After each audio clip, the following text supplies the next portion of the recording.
Just ఆయన blessings తీసుకుని వచ్చాను. నాకు చాలా హాయిగా, చాలా ఈజీగా అయిపోయింది.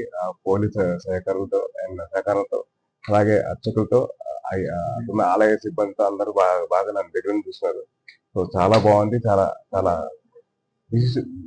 విశిష్టత చాలా నాకు విశిష్టత నాకు కలిగిందండి. చాలా బాగుంది. సో చాలా హ్యాపీగా, చాలా సంతోషంగా ఉందండి.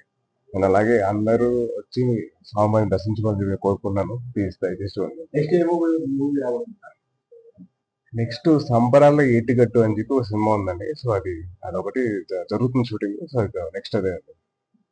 పవన్ కళ్యాణ్ గారికి మీరు చాలా ఇష్టమైన వ్యక్తి. సో భవిష్యత్తులో ఆయన అనుసరించి ఏమన్నా రాజకీయాలకు వచ్చే అవకాశం ఏమన్నా ఉంటుందా? సార్ నేను ఈ క్షణంలో బతికే మనిషినండి. రేపు పొద్దున ఏం జరుగుతుందో నాకు అవసరం లేదు. ఇప్పుడు నేను భోజనం చేశాను లేదని చూసుకుంటాను. రేపు ఎల్లుండి ఏమవుతుందో తెలియదు.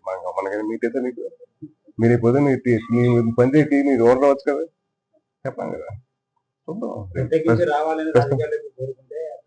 ప్రస్తుతానికైతే నాకు ఈ పూట భోజనం చేశాను లేదా, నేను నలుగురికి సహాయం చేయలేను లేదని చూసుకుంటాను. రాజకీయం అనేది చాలా చాలా వైడ్ సబ్జెక్ట్. అది చాలా నేర్చుకోవాలి. అంత ఈజీ కాదు. నాకేదో ఫాలోయింగ్ ఉందని చెప్పేసి సినిమాలో ఫాలోయింగ్ ఉందని చెప్పేసి పొలిటిక్స్ రావడం కరెక్ట్ కాదు. చాలా నేర్చుకోవాలి. అంత ఈజీ కాదు. మీరు అడిగినంత ఈజీ కాదు క్వశ్చన్. మీరు ఎంత ఈజీ అడిగేది క్వశ్చన్ మీరు పాలిటిక్స్ వస్తానే అంత ఈజీ కాదు. పాలిటిక్స్ అంటే చదువుకోవాలి, చాలా చదువుకోవాలి. జనాల సమస్యలు ఏంటి తెలుసుకోవాలి, చాలా ఉంటుంది. సో దయచేసి నన్ను సినిమా నుంచి దూరం చేయకండి. హ్యాపీగా మిమ్మల్ని అందరినీ ఎంటర్టైన్ చేయడానికి ఉన్నాను. నాకు నిజంగా స్వామివారి దర్శించుకున్నప్పుడు నాకు అహో అని చెప్పి అనిపిస్తుంది. అహో అంటే ఆశ్చర్యం కదండి. సో ఆ ఆశ్చర్యం నిజంగా నేను గురయ్యాను. మొత్తానికి మన జనసేన నాయకులు అయితే ఇక్కడ అభిమానులు అయితే మిమ్మల్ని ఏ విధంగా స్వాగతం పలికారు?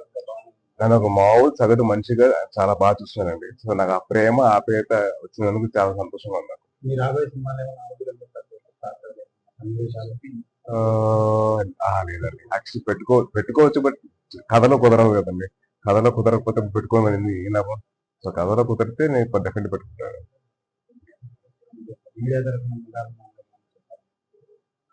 దయచేసి ప్రతి ఒక్కరు మెగా అభిమానులు కాదు, ఎన్టీఆర్ గారి అభిమానులు కానీ, బాలకృష్ణ గారి అభిమానులు కానీ, ప్రభాస్ గారి అభిమానులు కానీ, మహేష్ గారి అభిమానులు కానీ, అందరు హీరో అభిమానులు దయచేసి మీరు బైక్ తీసినప్పుడు హెల్మెట్ పెట్టుకోండి, హెల్మెట్ ధరించండి. అది చిన్న పక్క స్ట్రీట్కి అయినా కానీ ప్లీజ్ హెల్మెట్ పెట్టుకోండి.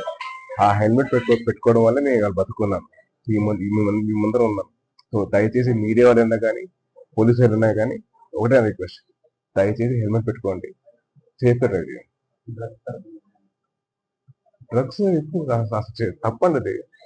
అది ఏం చెప్పాలి అసలు దానికి? అని చెప్పేది తెలియదు వాళ్ళకి కాదు. యువతకు ఒకటే అది తప్పు, అది చేయకూడదు. కావాలంటే మీరు మీ హెల్త్ మీద ఫోకస్ పెట్టుకోండి, జిమ్ చేయండి, లేదా ఒక మంచి ఆట మీద ఫోకస్ పెట్టుకోండి, లేదా యోగా చేయండి, లేదా మెడిటేషన్ చేయండి. రకరకాల ఆర్ట్స్ ఉన్నాయి. సో దాని మీద ఫోకస్ చేయండి. పెయింటింగ్ అవ్వచ్చు, లేదా మీ ఫోటోగ్రఫీ అవ్వచ్చు, స్పోర్ట్స్ అని అవ్వచ్చు, ఏదైనా అవ్వచ్చు. సో మీ ఫోకస్ దాని మీద పెట్టుకోండి, మీ హెల్త్ మీద పెట్టుకోండి. మీ మీద ఇన్వెస్ట్ చేయండి. మీరు ఎంతో కొంత డబ్బుతో మీరు పర్టికులర్ పదార్థం కొంటారు కదా, ఆ డబ్బులు అయితే మీ మీద ఖర్చు పెట్టుకోండి. మీ బాడీ మీద లేకపోతే ఎలాగో ఒక కొత్త స్కిల్ నేర్చుకోండి, బాగుంటుంది.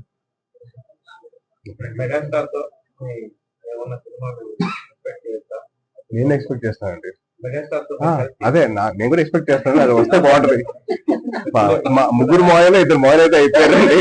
సో మిగిలిన ఏకైతే మా మెగాస్టార్ గారు. ఆ అవకాశం వస్తే నేను వెంటనే చేస్తాను.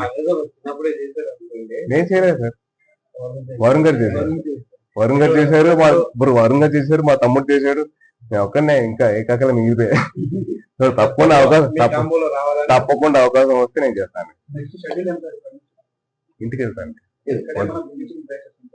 ఆల్రెడీ మెయిన్ డిస్టింక్ట్ వచ్చా కదండి, అంతే. నేను ఓన్లీ దేవుని దర్శనం వచ్చాను, దర్శనం చేశాను. అది తెలిసండి. అది నా నరసింహ కుదరలేదు ప్రస్తుతానికి అయితే. ఎగో హోబీలో దిగువ హోబీలో దర్శనం అయితే. సో తర్వాత మళ్ళీ ఇంకో రోజు ప్లాన్ చేసుకుని నా నరసింహ నేను దర్శించుకుంటాను. మరిన్ని వీడియోస్ కోసం ఛానల్ ని సబ్స్క్రైబ్ చేయండి. లేటెస్ట్ అప్డేట్స్ కోసం వాట్సాప్ ఛానల్ ని ఫాలో అవ్వండి. ఆ లింక్ డిస్క్రిప్షన్ లో ఉంది.